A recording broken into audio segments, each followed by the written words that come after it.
पहलगाम आखिरी गुनाह है, पाकिस्तान जनरल का सबसे बड़ा गुनाह। आसिम मुनीर के जिहादी साजिश का अंत इसी दिन से शुरू हुआ। एक एक कर पाकिस्तान की आतंकी जड़ें खुद रही हैं। गुजरे 30 दिन में पाकिस्तान ने दिन में तारे देखे, रात में बारूदी सूरज देखा। ऑपरेशन सिंदूर की शक्ल में पाकिस्तानी जनरलों को उनकी मौत भी नजर आई। पाकिस्तान की कई पीढ़ियां पहलगाम को याद रखे।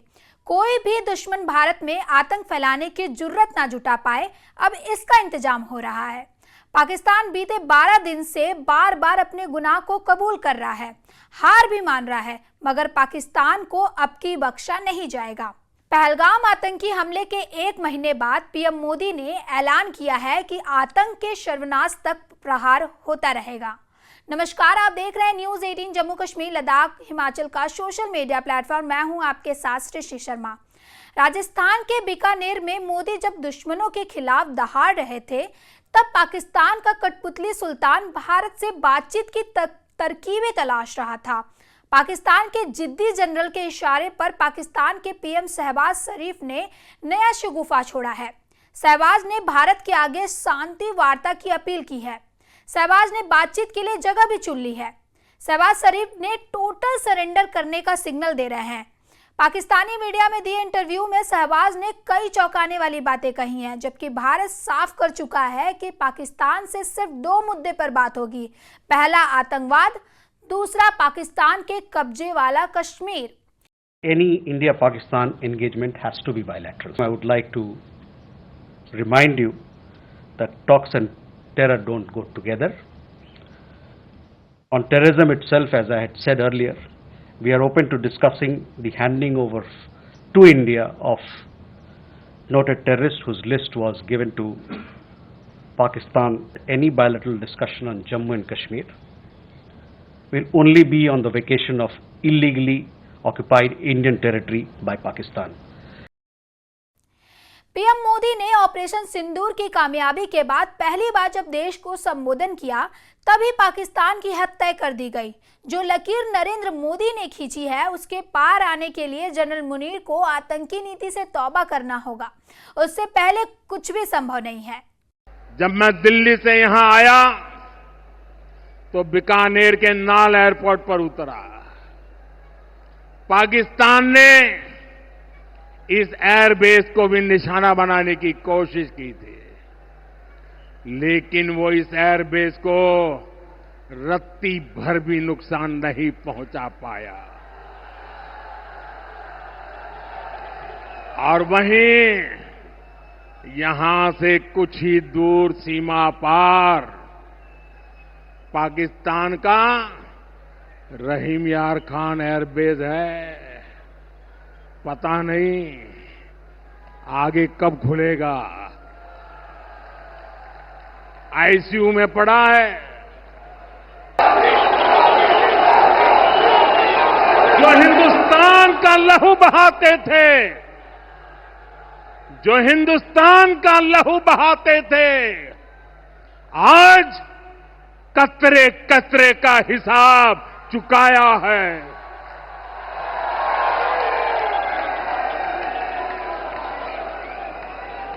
जो सोचते थे भारत चुप रहेगा, आज वो घरों में डूब के पड़े हैं। जम्मू कश्मीर के पहलगाम आतंकी हमले का 1 महीना पूरा हो गया है। 22 अप्रैल को वो दिन था जब घाटी में आतंकियों ने पर्यटकों का धर्म पूछ कर अंधाधुंध गोलियां बरसाई थी। इस हमले में 26 पर्यटकों की मौत हो तो कई अन्य घायल हो गए थे। भारतीय एजेंसियों के मुताबिक इस हमले में पाकिस्तान का हाथ सामने आया था, जिसके बाद भारत ने आतंक को पनाह देने वाले पड़ोसी देश के खिलाफ कई सख्त एक्शन लिए। पहले सिंधु जल समझौते को स्थगित किया और फिर भारतीय सेनाओं ने ऑपरेशन सिंदूर में पाकिस्तान और पीओके में मौजूद आतंकी कैंपों को निशाना बनाया। इस ऑपरेशन सिंदूर के बाद बौखलाए पाकिस्तान ने पहले तो भारत जवाब देने की सोची। इस ऑपरेशन सिंदूर के बाद बौखलाए पाकिस्तान ने पहले तो भारत को जवाब देने की सोची, लेकिन भारत के एक्शन को देखते हुए उसके पैर उखड़ गए और सीज फायर के लिए गिड़गिड़ाने लगा।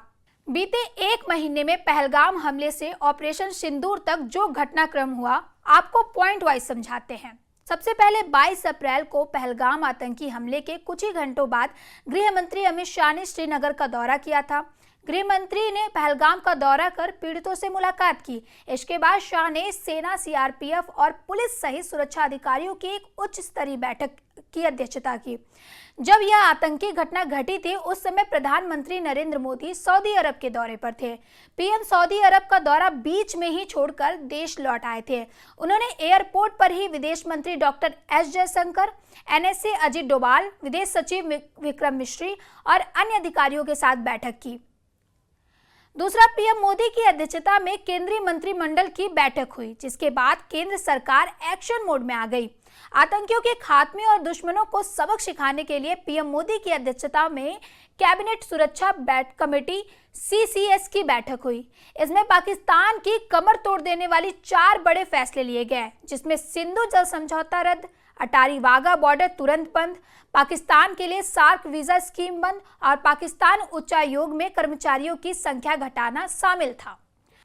वही तीसरा, सिंधु के पानी रोके जाने के बाद पाकिस्तान ने शिमला समझौता रद्द किया था। पाकिस्तान के पूर्व विदेश मंत्री बिलावल भुट्टो जरदारी ने गिदड़ भपकी देते हुए कहा कि या तो इस नदी में पानी बहेगा या खून बहेगा। फिर भारत ने पहलगाम आतंकी हमले का बदला लेने के लिए ऑपरेशन सिंदूर शुरू किया। इसके तहत भारतीय सेना ने 7 मई 2025 को पीओके और पाकिस्तान के अन्य जगहों पर एयर स्ट्राइक कर 9 आतंकी ठिकानों को तबाह कर दिया। इस दिन गृह मंत्रालय ने भारत के कई शहरों में मॉक ड्रिल का निर्देश जारी किया था। रक्षा मंत्री राजनाथ सिंह ने बताया कि भारत की इस कार्रवाई में 100 से ज्यादा आतंकी मारे गए। पहलगाम आतंकी हमले के लिए जिम्मेदार समूहों से जुड़े आतंकवादी ढांचा को निशाना बनाकर यह ऑपरेशन सटीकता के साथ किया गया। भारतीय सेना ने ऑपरेशन सिंदूर के सबूत दिखाए। भारतीय सेना, वायुसेना और विदेश मंत्रालय ने संयुक्त प्रेस ब्रीफिंग की, जिसमें विदेश सचिव विक्रम मिश्री, वायुसेना की विंग कमांडर व्योमिका सिंह और भारतीय सेना की कर्नल सोफिया कुरैशी भी शामिल हुई। सैन्य अधिकारियों ने आतंकी ठिकानों पर किए गए हमले की भी क्लिप दिखाई। ऑपरेशन सिंदूर की सफलता के बाद केंद्र सरकार ने 8 मई को सुबह 11 बजे एक सर्वदलीय बैठक बुलाई। रक्षा मंत्री राजनाथ सिंह की अध्यक्षता में हुई बैठक में कांग्रेस अध्यक्ष मल्लिकार्जुन खड़गे, लोकसभा में नेता प्रतिपक्ष राहुल गांधी समेत कई विपक्षी नेताओं को ऑपरेशन सिंदूर के बारे में जानकारी दी गई। भारतीय सेना के ऑपरेशन सिंदूर के बाद पाकिस्तान को रेड अलर्ट जारी कर दिया गया था। वहां के रक्षा मंत्री ख्वाजा आसिफ समेत कई नेताओं ने परमाणु हमले की धमकी दी। पाकिस्तानी पीएम शहबाज शरीफ ने राष्ट्रीय सुरक्षा समिति NSC की इमरजेंसी बैठक बुलाई। भारत के हमले के बाद पाकिस्तान ने भारत के कई शहरों को निशाना बनाते हुए ड्रोन से हमले किए। भारतीय एयर डिफेंस सिस्टम ने सभी ड्रोन को आसमान में ही तबाह कर दिया। इस दौरान जम्मू कश्मीर, चंडीगढ़, राजस्थान, पंजाब के बॉर्डर से सटे इलाकों में सायरन की आवाजें सुनाई दी। इसके जवाब में भारतीय सेना ने पाकिस्तान की एक पोस्ट और आतंकवादी लॉन्च पैड को पूरी तरीके से तबाह कर दिया। यह वह पोस्ट था जहां से ड्रोन भारत में हमले के लिए भेजे गए थे। जब पाकिस्तान की सेना ने भारत के सैन्य ठिकानों पर हमले की कोशिश की, तो भारतीय सेना ने S-400 एयर डिफेंस सिस्टम से उन हमलों को नाकाम कर दिया और जवाबी कार्रवाई में लाहौर स्थित पाकिस्तान के एयर डिफेंस सिस्टम को तबाह कर दिया। इसके साथ ही पाकिस्तान के 11 एयरबेस को तबाह कर दिया गया। भारत के हमलों से डरकर पाकिस्तान ने दुनिया के कई देशों में सीज फायर के लिए गुहार लगाई, लेकिन भारत ने स्पष्ट कर दिया कि सीज फायर तभी होगा जब पाकिस्तान के DGMO भारतीय सेना के DGMO से सीधी बातचीत करेंगे। उसके बाद जब पाक सेना की ओर से कॉल आई, तब सीज फायर पर 10 मई 2025 को सहमति बनी।